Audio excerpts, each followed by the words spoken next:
So welcome to our panel discussing workforce in the era of AI. It's a timely exploration into how artificial intelligence is reshaping the landscape of work, learning, and innovation. Today, we stand at the crossroads of a technological revolution that promises to redefine not just how we work, but how we learn, adapt, and thrive in an increasingly digital world. We are joined by a remarkable lineup of visionaries. Dr. Frederick, partner at Ronald Berger, who's advising decision makers in the public sector when it comes to economy. Frederick has a deep experience in workforce transformation, and I always consider his voice when it comes to ICT, skills, and economy. Muneera, Project Management Director at the Ministry of Labor, mainly focusing on driving innovation and AI applications within the ministry. Muneera had a major role in establishing Qatar Manpower Solution, JSUR, a company under the Ministry of Labor focusing on attracting, retaining talent through different programs. Last but not least, my dear friend Thierry from Belgium. Thierry is a visionary entrepreneur and a co-founder of 3 different companies, UQ, Zaya, and iVisual. Thierry is on a mission to innovate and make a difference in people's life through creativity and technology. Together, we would like to dive deep into the challenges and opportunities presented by AI, explore collaborative strategies between public and private sectors. Our goal is to uncover insights that will not only help us navigate the changes brought by AI, but also harness its potential to create a more resilient, skilled, and adaptable workforce. Starting with Dr. Frederick, given the rapid evolving landscape of AI, how do you see the interplay between the demand and supply sides when it comes to the government? And what do you see the challenges for the government to manage that transformation?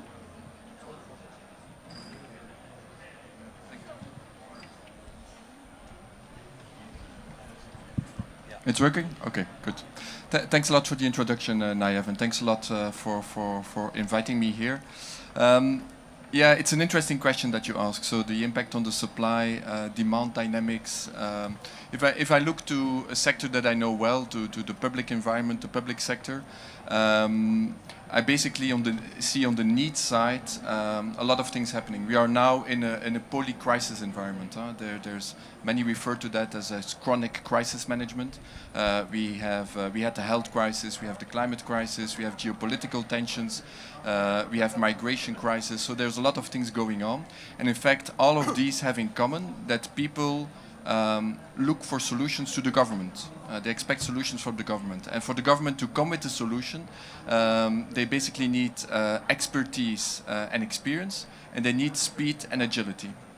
And that's a lot to ask from the government, and that's a lot that needs to be delivered by them.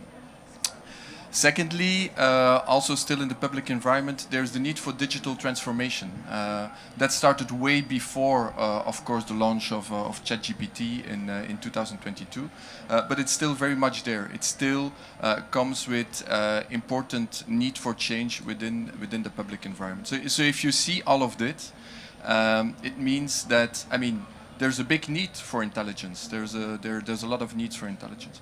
At the same time, you said dynamics between demand and supply. If we look to the status quo on the supply side, what do we see in the public environment? We see a lot of silos. That's a legacy challenge in a public environment. It's big organizations with important mandates that evolved a lot in silos, which is not always easy to manage this crisis. Secondly, what we also see is that that talent is scarce, basically. So there is a skills shortage. right now. That's driven by demographic effects on the one hand, but also by misalignment between the skills that people learn, and I think Thierry will tell us more about that, the skills that people learn and the skills that are needed. So this leads to a really scarce situation on the labor market and on talent, etc.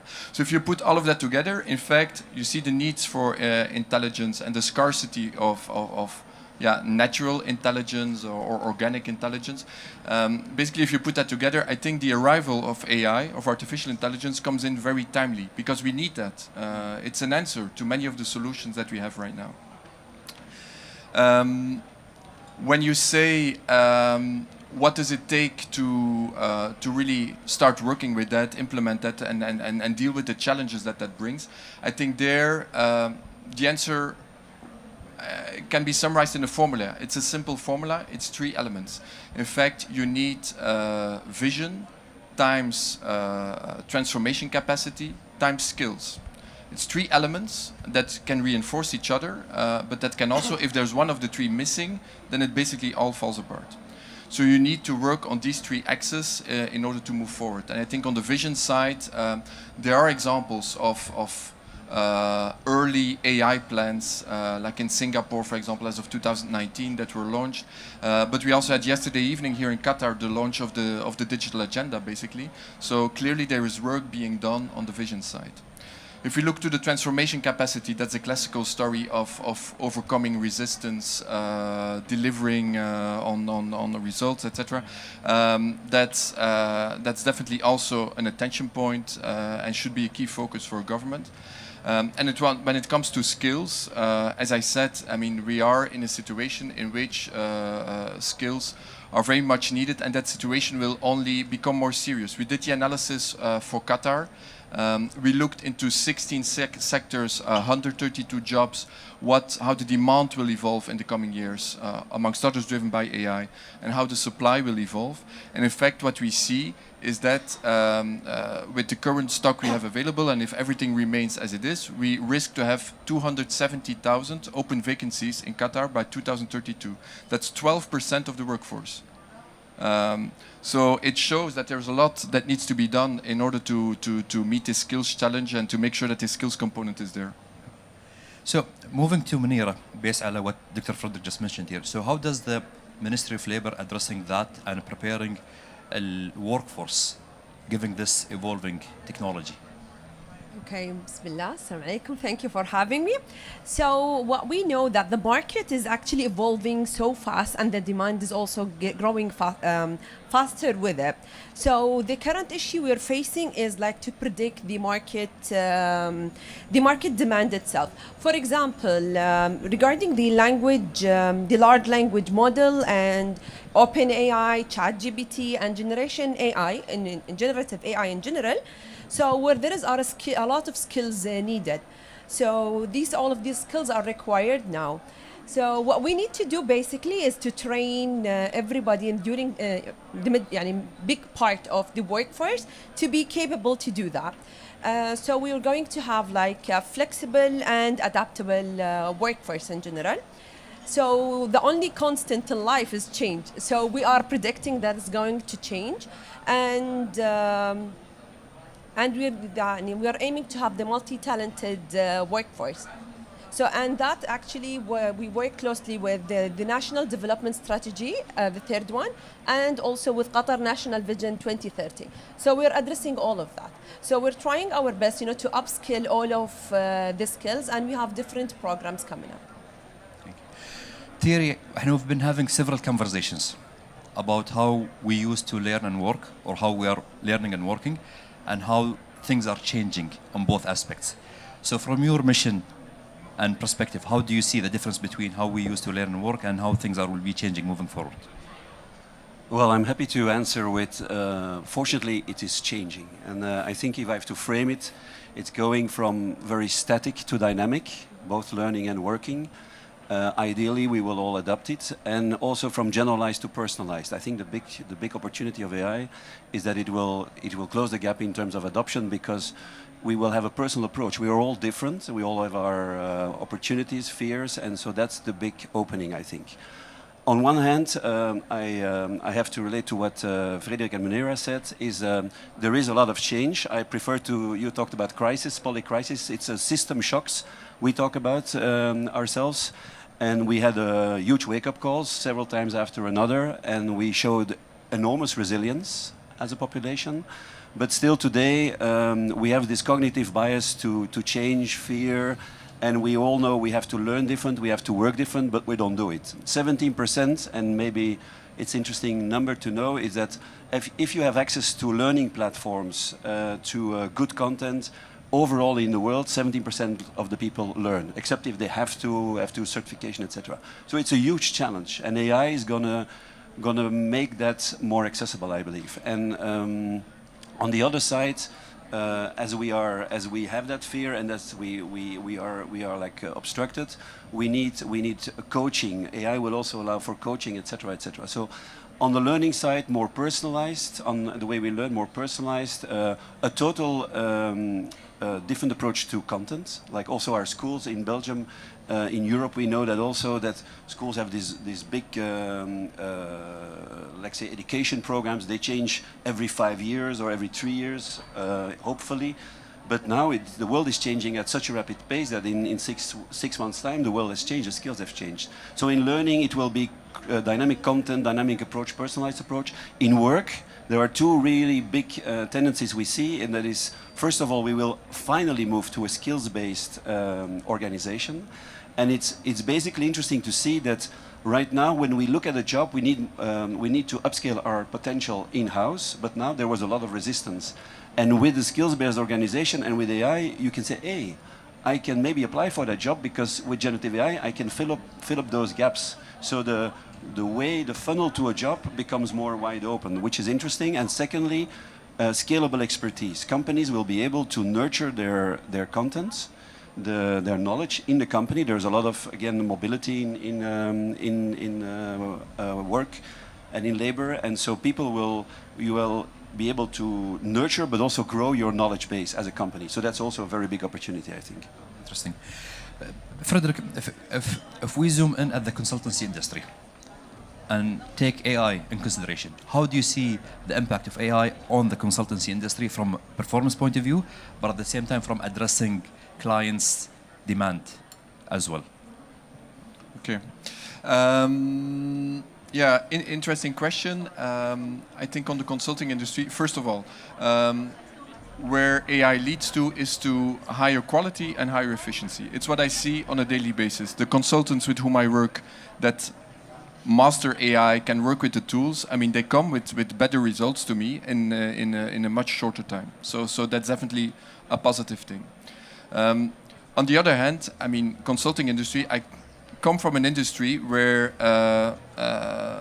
there was a compliment to make, which was you work like a machine. That was really like you were working really very good, very fast, etc. That was a compliment. In fact, I think we're now at a moment when the working like a machine, we will leave it to the machine, and the machine will actually do it.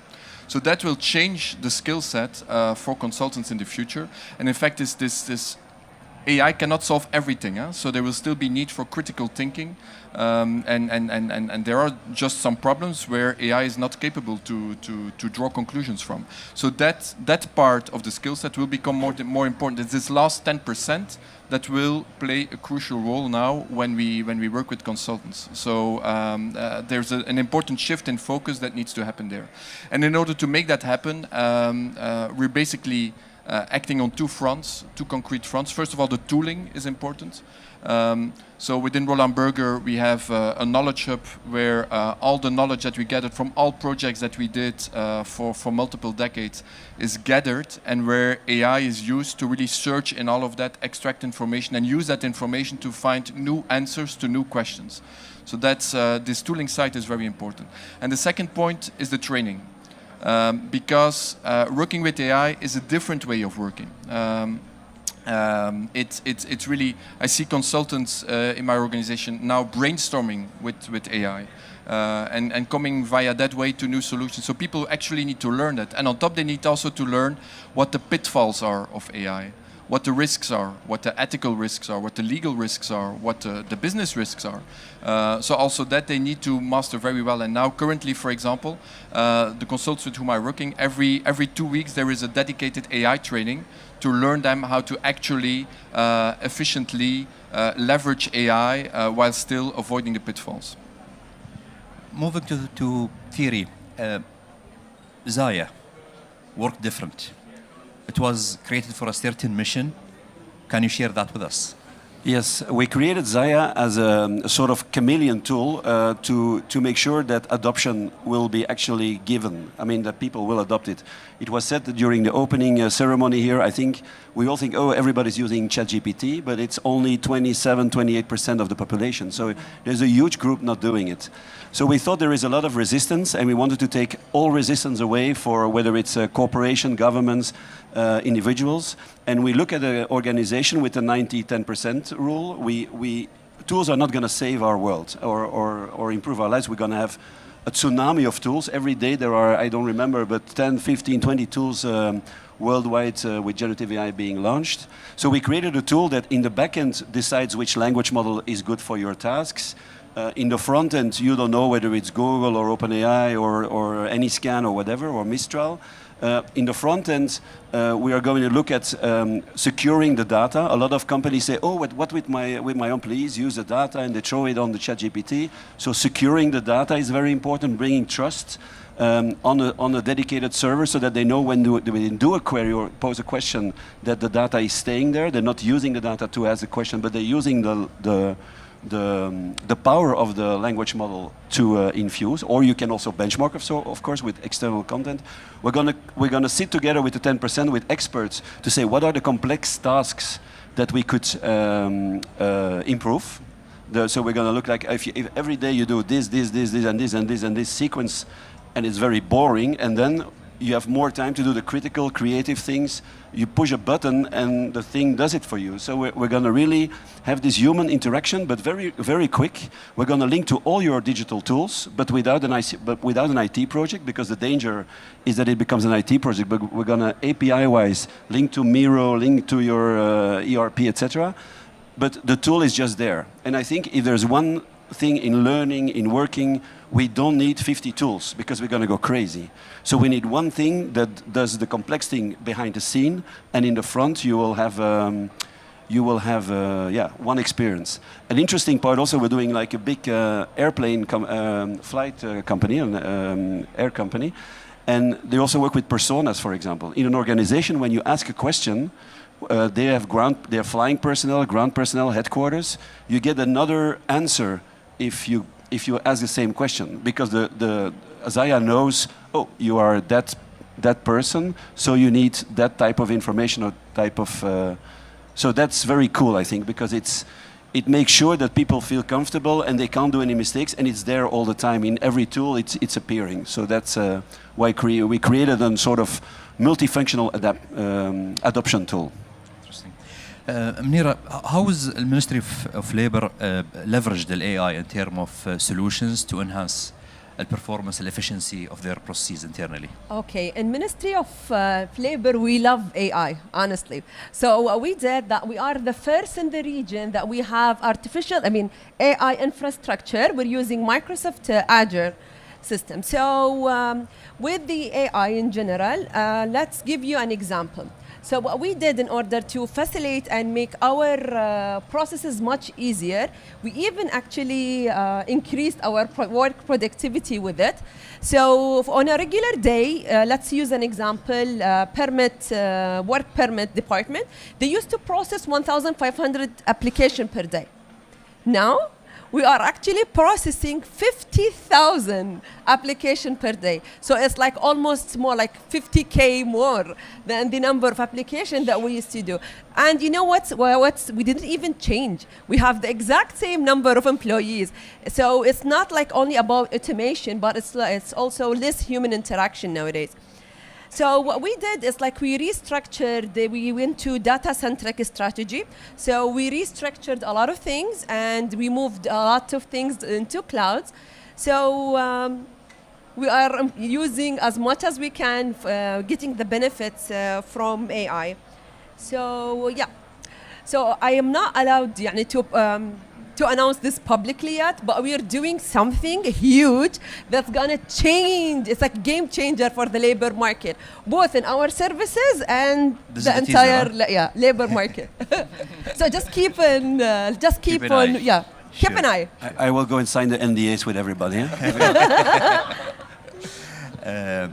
Frederick, giving this fast evolving tech world, and you are mainly working on developing ICT strategies and tech strategies, how do you see the impact of this evolvement on the validity of those strategies?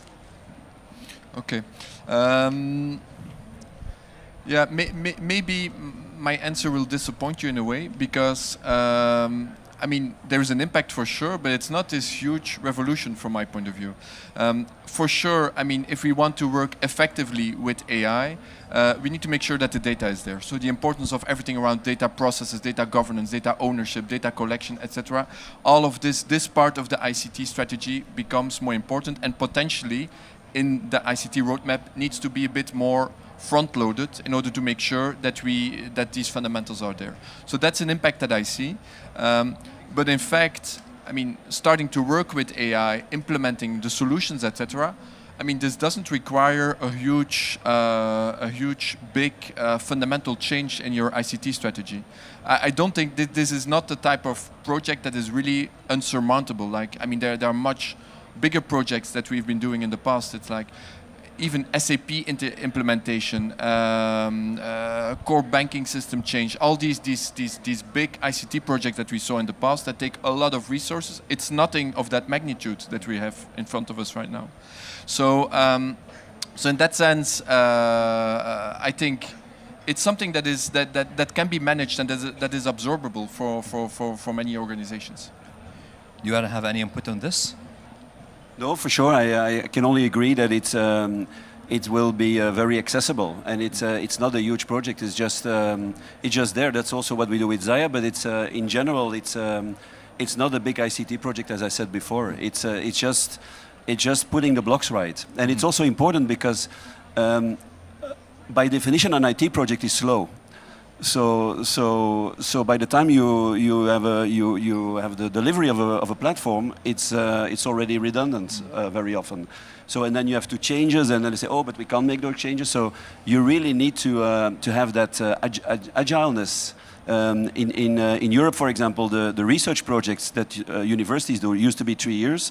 In everything with learning and AI, they have just made a rule that it's maximum 5 to 6 months, because by the time they start, it's approved and they start, the world has changed. So that's where we are in today.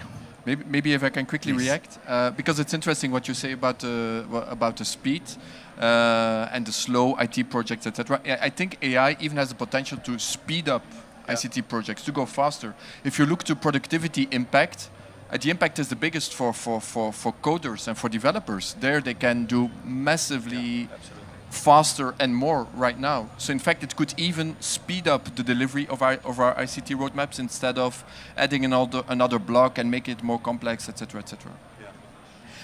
Given that we reached the end of our session, I don't know if any of the audience have any question to the speakers. And yes.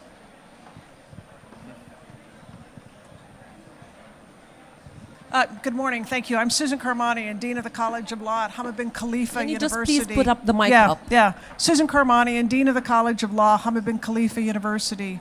Muneera, you touched on the increased volume of review and the like, but how can we ensure that we are dealing with quality? I think back to reporting on patent applications years ago, and countries increasing the number of patents they have applied for and obtained, but they were not quality patents. And we're looking at an exponential increase in review, outcomes and the like. But I'm concerned just about quality, the overall need to ensure that we are making the best fit in the workforce, and we have qualified people, skilled people, rather than just simply reporting on numbers. Thank you. Okay, so we actually take care of the entire journey. So since from graduating from high school, we take care from the students from their high school during their university time and after their university time. We provide them with coaching, advising, and even training, on-job training and during university training. So nowadays, when a student, once they graduate, they are just shocked with the market that they need like years of experience. So what we do, we actually, during their time, we offer training. So some of the students, we treat everybody in Doha the same, whether you're expat or national. So we actually collaborated with Jusur. It's somewhere around here in the corner. I really encourage you to visit them. We created several programs to ensure that everybody is included and nobody is not included.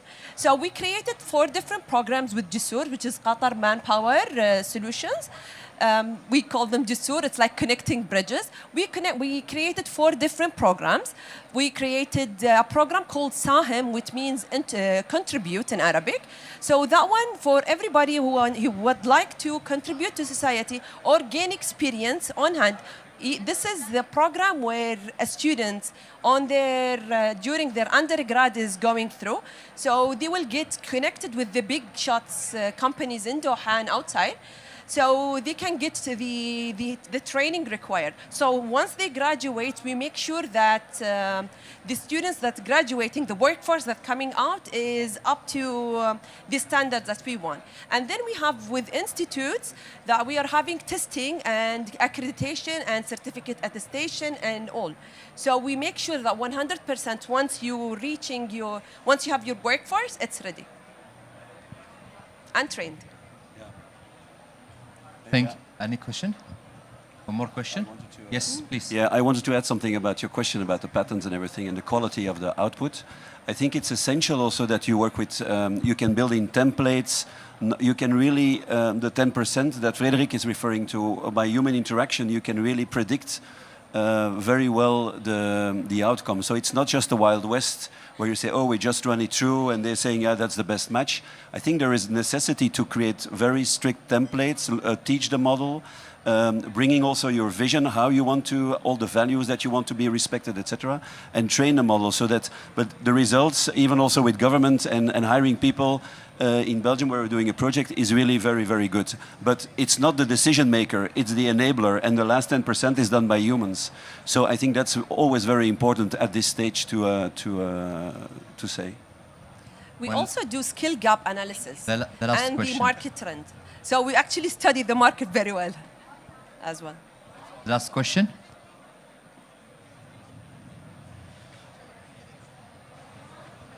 Hello. Hi.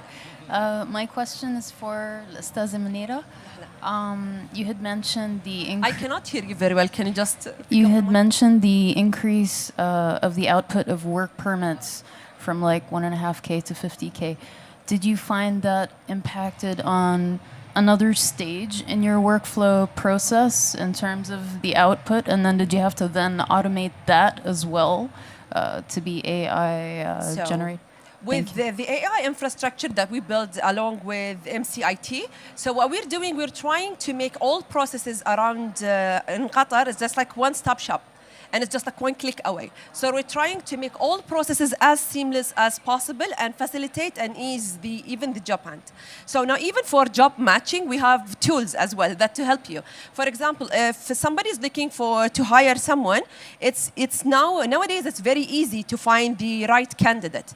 So with the AI job matching, they will match it with the skills and all the requirement that you put. And also we're doing like electronic contracts. So we are doing like an entire process, so you know what happens with your application. Let's assume you applied for a job, they select you and they shortlisted you, and then you were interviewed, and then you will get your contract once the interview is done if you were accepted. And you can sign it electronically, and it's authentic one. So we're trying our best. There's a lot of surprises coming up. Just keep an eye.